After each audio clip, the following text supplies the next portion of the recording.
ప్రేక్షకులందరికీ నమస్కారం అండి. ఈరోజు మరొక కొత్త టాపిక్తో మీ ముందుకు రావడం జరిగింది. చాలా మందికి ఒక ప్రశ్న ఏంటంటే, ఒక ఇంటికి 3 ద్వారాలు ఉండొచ్చా అనేది చాలా మంది యొక్క ప్రశ్న. సో 100% 3 ద్వారాలు ఉండకూడదు. ఇది మొదటి ఆన్సర్.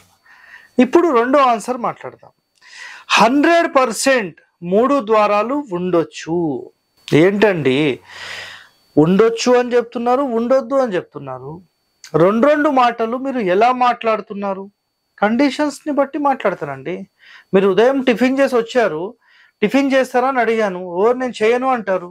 పోనీ చేయకుండా వచ్చారు, అప్పుడు అడిగితే ఏం చెప్తారు? చేస్తానని చెప్తారు. నిన్న అలా అన్నారు, ఇలా అన్నారంటే కాదు కదా. అక్కడ కండిషన్ ఏంటి? నిన్న తినలేదు, ఈరోజు తిన్నారు. ఒక ఇంటి నిర్మాణం ఎలా చేస్తున్నామో వాటికి అది వర్తిస్తుందా లేదా అనేది ఇంపార్టెంట్. ఇక్కడ మీరు అదే ఆలోచన చేయకుండా పెట్టొచ్చా లేదా అని మాట్లాడితే ఎట్లా చెప్తారు మీకు? సో వీటికి గల కండిషన్స్ ఏంటి? సో వీటి గురించి మనం ఈరోజు తెలుసుకుందాం. సో ఇక్కడ గుర్తుపెట్టుకోండి, ఫస్ట్ ప్లస్ 3 ద్వారాలు ఉండొచ్చా అనేది ఒక ప్రశ్న. 9 పిల్లర్లు ఉండొచ్చా?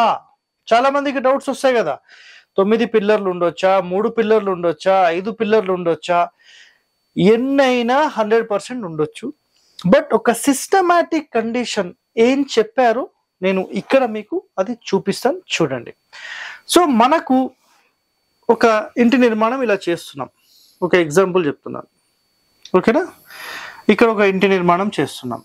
సో ఒక రెండు ఇంటి నిర్మాణం, ఇదొక రోడ్ అనుకుందాం. సో మెయిన్ ఒక డోర్ పెట్టాము. ఇది 100% ఒక డోర్ పెట్టొచ్చా? నంబర్ 1 ఏమవుతుంది? ఏమీ కాదు, 100% ఉండొచ్చు. ఒకటో సిస్టమ్. ఇప్పుడు రెండోది మాట్లాడదాం. ఒక డోర్ ఉండొచ్చా? ఇందాకనే చెప్పేశాం, క్లియర్, రైట్. ఇప్పుడు ఇక్కడ ఒక డోర్, ఇంకో డోర్, ఈ 2 డోర్లు ఉండొచ్చా? 100% రాంగ్. 2 డోర్లే కదా సార్, ఉండొచ్చు కదా? రాంగ్ అండి. నేను ఎక్స్ప్లెయిన్ చేస్తాను మీకు, ఆగండి. సో ఒక డోర్ ఉండొచ్చా? ఇంకో డోర్ ఉండొచ్చా? 100% ఉండొచ్చు. ఇక్కడ ఉండొద్దు, ఇక్కడ ఉండొద్దు. కండిషన్ ఏంటి చెప్తాను, చూడండి. 3 ద్వారాలు ఉండొచ్చా? 100% ఉండొచ్చు. ఇక్కడ 2 ద్వారాలు ఉండొచ్చా? 100% ఉండొద్దు. పోనీ 3 ద్వారాలు ఉండొచ్చా? 100% ఉండొద్దు. అబ్జర్వేషన్ అనేది చాలా ఇంపార్టెంట్. మీరు అబ్జర్వ్ చేసే విధానంలోని పాయింట్ ఎలా పడుతున్నాం అనేది చాలా చాలా ఇంపార్టెంట్. ఇక్కడ అదొకటి గుర్తుపెట్టుకోండి. నేను ఈ ప్లాన్ ఎలా గీసానో ఈ ప్లాన్ అలాగే గీసాను, సేమ్. బట్ టెక్నికల్ గా ఈ 2 వేరు. ఇది మీకు అర్థమైన రోజు వీటికి సంబంధించిన కాన్సెప్ట్ ఏంటో తెలుస్తుంది. రెడ్ పెన్ తో ఒకసారి మీకు గీస్తాను, చూడండి. ఈ ఇంటికి సంబంధించిన మధ్య సూత్రం, ఈ ఇంటికి సంబంధించిన మధ్య సూత్రం, ఓకేనా? ఈ ఇంటికి సంబంధించిన మధ్య సూత్రం, ఈ ఇంటికి సంబంధించిన మధ్య సూత్రం. సో ఇక్కడ మీరు అబ్జర్వ్ చేస్తే మనం ఏం చేసామంటే 100% ఇక్కడ ఈ ప్లేస్ నుంచి ఈ ప్లేస్ సెంటర్ డోర్ పెట్టేసేసి దీన్ని ఆపోజిట్ మళ్ళీ డోర్ పెట్టాము. కేవలం ఒక డోర్ ఉండొచ్చా? 100% ఉండొచ్చు.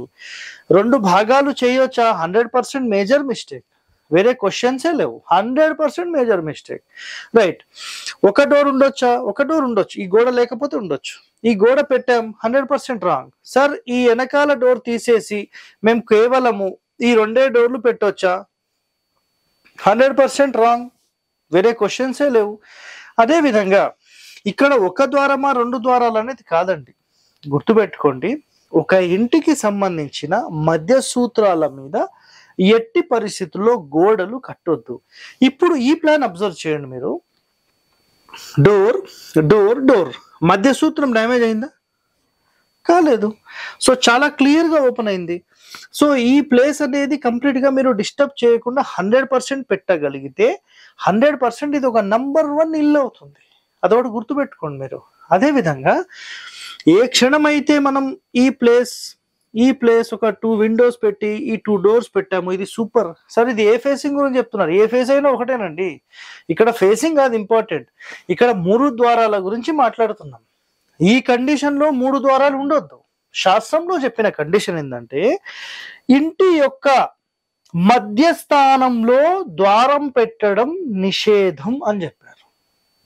అర్థమైందా? ఇంటి మధ్యస్థానము అని చెప్పారు. ఇది అర్థమైందా?